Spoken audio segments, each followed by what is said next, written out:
Hi guys, welcome back to Safe Places for Human Development.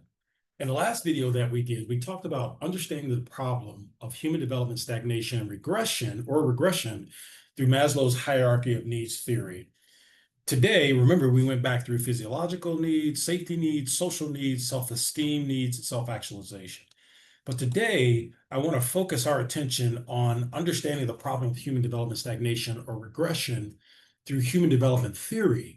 And so this theory looks at physical, cognitive, and psychosocial development of humans throughout their entire lifespan. And so when you look at these three boxes here, you see cognitive development, which refers to the psychological. It involves learning, attention, memory, language, thinking, reasoning, and creativity.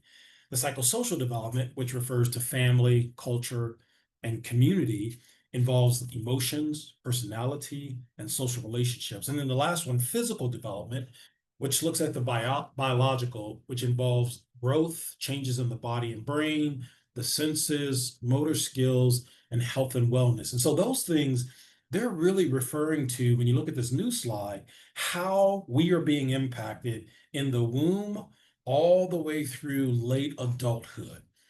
And so the question for us is what is it that's impacting us? What's the effects of that impact? And what are the potential outcomes of that impact? And so when we're talking about human development, we're really looking at this idea that particularly for children in a very vulnerable age or seniors who are very vulnerable, what's their environment like? How are they being cared for cognitively, psychosocially, and physically? And so when we put the two together and we start thinking about how people move up the ladder of physiological needs, safety needs, social needs, which is love and belonging, self-esteem, and self-actualization, we got to look over to the right with human development theory and say, at the base level, physical needs, it involves our physical growth, the changes in the body and brain, the senses, motor skills, and health and wellness. So in other words, when we're very young, what are we exposed to? What are children exposed to in the womb? If they're exposed to drugs and alcohol and all these types of adverse, and it may not even be those things, it may be lead poisoning, tainted water, whatever the case may be, it has an impact on their physiological needs. It has an impact on their safety needs. Think about Detroit when you think about those things when they had contaminated water. Think about the love and belonging piece, the psychosocial development, family, community, culture involves the emotions, personality, and social relationships. That's huge because kids who grow up isolated typically do worse in school.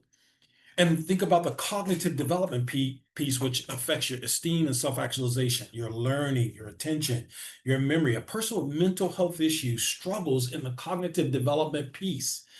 And so when you start putting the pieces together and thinking about Maslow's hierarchy of needs in the context of human development needs, you can start to look at the linearity of our lives from the womb to late adulthood and all the pieces that we should have wrapped around us to protect as a cocoon so as we grow in our human development process. So I want to leave you with those things today because this impacts all of us.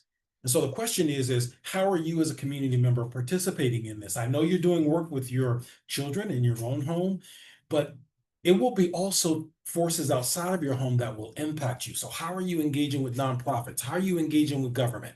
How are you engaging in a way that lets you vote on how your neighborhood or community is affected? That's your time, your talent, and your treasure. See you next time. Thanks for joining me.